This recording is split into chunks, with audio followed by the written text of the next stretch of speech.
Hello' বন্ধুসকল, মানৱ সভ্যতাৰ আজি ইমানেই উন্নতি হৈছে যে অন্য গ্ৰহত বসতি স্থাপনৰ কল্পনা আৰম্ভ কৰিছে। কিন্তু এইখন পৃথিৱীতে এনেকুৱা বহুতো ৰহস্য আছে যি আজিও বিজ্ঞানীসকলে সমাধান কৰিব পৰা নাই। দ্য আমাজন বৰ্ষাৰণ্য এক ৰহস্যময় ঠাই, মানৱ জাতিৰ দৃষ্টিৰ পৰা বহু দূৰত জনহীন অন্ধকাৰ এক বৰ্ষাৰণ্য, য'ত কেৱল মাত্ৰ প্ৰাণীবোৰৰ ৰাজত্ব চলে। যদিও কিছু বিজ্ঞানীয়ে এই বৰ্ষাৰণ্যৰ কিছু ৰহস্য উন্মোচন কৰি বিশ্বৰ আগত তুলি ধৰিবলৈ সক্ষম হৈছে, কিন্তু তাৰ বাহিৰেও আজিও এই বৰ্ষাৰণ্যৰ এনে বহুতো ৰহস্য আছে যি কেৱল মাত্ৰ কল্পনাতে সীমাবদ্ধ থাকে। বন্ধুসকল, আজিৰ এই ভিডিঅ'টো এমাজন বৰ্ষাৰণ্যৰ এনে কিছু আচৰিত অবিশ্বাস্য ৰহস্যক লৈ তৈয়াৰ কৰা হৈছে। তেন্তে পলম নকৰি ভিডিঅ'টো আৰম্ভ কৰোঁ। যদি ভিডিঅ'টো চাই ভাল লাগে তেন্তে আপোনাৰ বন্ধুবৰ্গলৈ শ্বেয়াৰ কৰি দিব। বন্ধুসকল, আমাজন ৰেইন ফৰেষ্টৰ আয়তন 67 লাখ কিলোমিটাৰ।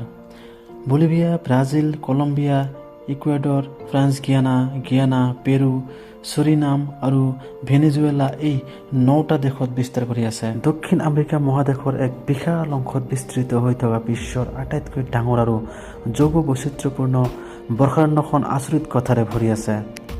যিমানেই ৰহস্যময় নহওক কিয়, আমাজন পৃথিৱীৰ ভিতৰত আটাইতকৈ বেছি লিখা আৰু অধ্যয়ন কৰা পৰিৱেশতন্ত্ৰসমূহৰ ভিতৰত অন্যতম হৈয়ে আছে।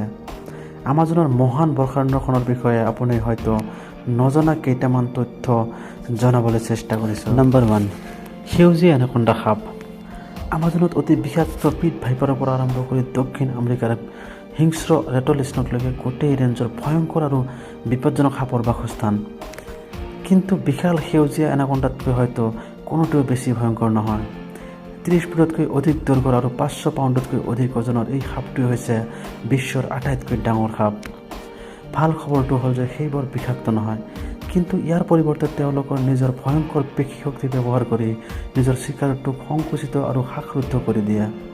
তাৰ পিছত চবাই নোখোৱাকৈ গোটা গিলি পেলোৱাৰ আগতে তেওঁলোকৰ ভুক্তভোগীৰ আকাৰ যিমানেই নহওক কিয়, বিশেষকৈ ইহঁতে পানীত চঞ্চল আৰু লুকাই থাকে আৰু আমাজনত নদীত আত্মপ্ৰকাশ কৰি যিকোনো বস্তুৰ অপেক্ষাত লুকাই থাকে, যাৰ ভিতৰত জাগুৱাৰ, কেমেন, কচ্ছপ, বনৰীয়া গাহৰি, হৰিণ, আনকি মানুহো অন্তৰ্ভুক্ত। ইয়াৰ খাদ্যৰ আকাৰ ডাঙৰ হোৱাৰ অৰ্থ হ'ল এই সাপবোৰে সঘনাই খাদ্য খোৱাৰ প্ৰয়োজন নাই। কেতিয়াবা খাদ্য খোৱাৰ মাজত মাহৰ পিছত মাহ ধৰি থাকিব পাৰে। নম্বৰ 2, বৈদ্যুতিক ইল। আচলতে ইলিছ নহয়, এক প্ৰকাৰৰ কটাৰী মাছ। এই আচৰিত জীৱটোৱে নিজৰ ইলেক্ট্ৰটাইজ কোষৰ জৰিয়তে 600 ভল্ট পৰ্যন্ত উৎপন্ন কৰিবলৈ সক্ষম, যিটো মানৱ দেৱালয়ৰ চকেটতকৈ 5 গুণ বেছি বিদ্যুৎ উৎপাদন কৰিবলৈ সক্ষম। ই সাধাৰণতে নিজৰ পচন্দৰ চিকাৰটোক স্তম্ভিত কৰিবলৈ মাত্ৰ কম পৰিমাণৰ বিদ্যুৎ ব্যৱহাৰ কৰে, কিন্তু ভাবুকি অনুভৱ কৰাৰ সময়ত ই অধিক শক্তিশালী আৰু একাধিক জোকাৰণি এৰি দিবলৈ সক্ষম হয়, যিয়ে মিনিটৰ পিছত মিনিট ধৰি সহ্য কৰিব পাৰে। আমাজন নদীৰ কুঁৱলীময় গভীৰতাত বাস কৰা বৈদ্যুতিক ইলটোৱে অকৃমি মাছ আৰু সৰু সৰু স্তন্যপায়ী প্ৰাণীৰ ভোজ খায়। মানুহ আৰু বৈদ্যুতিক ইলছৰ মাজত প্ৰায়ে অপ্ৰীতিকৰ আৰু অপ্ৰত্যাশিত জোকাৰণিৰ সৈতে জড়িত অসংখ্য কাণ্ডৰ বাতৰি পোৱা গৈছে। ইলেক্ট্ৰনিক ইলছৰ মৃত্যুৰ 8 ঘণ্টা পৰ্যন্ত শ্বক হ'ব পাৰে। এই মাছবিধে ঘঁৰিয়ালকো শ্বক দি মাৰি পেলাব পাৰে, লগতে এই মাছবিধে শুকানতো শ্বক দিব পাৰে।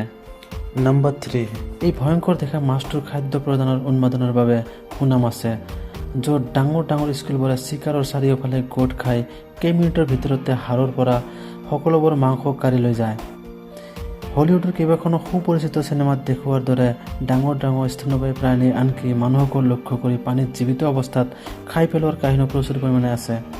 ৰেজাৰৰ দৰে চোকা ত্ৰিকোণীয় আকৃতিৰ দাঁত, শক্তিশালী চোলা আৰু ভয়ংকৰ দেখাৰ দৰে ৰঙা চকুৰে পিৰিনাক্স নিশ্চয়কৈ যথেষ্ট ভয়ংকৰ দেখা যায়। কিন্তু আপুনি জানি আনন্দিত হ'ব যে তেওঁলোকৰ আক্ৰমণাত্মক সুনাম বহুলাংশে অতিৰঞ্জিত কৰা হয়, বিশেষকৈ মানুহৰ ক্ষেত্ৰত। প্ৰকৃততে ৰঙা পেটৰ পিৰিনাবোৰ আন মাছ, পোক পৰুৱা আৰু উদ্ভিদ জীৱক খায়। তেওঁলোক আচলতে দেখাতকৈ বেছি নিৰ্দোষী। আমাজন নদীৰ বেছিভাগ ঠাইতে পিৰানাৰ সৈতে নিৰাপদে সাঁতুৰিব পাৰি।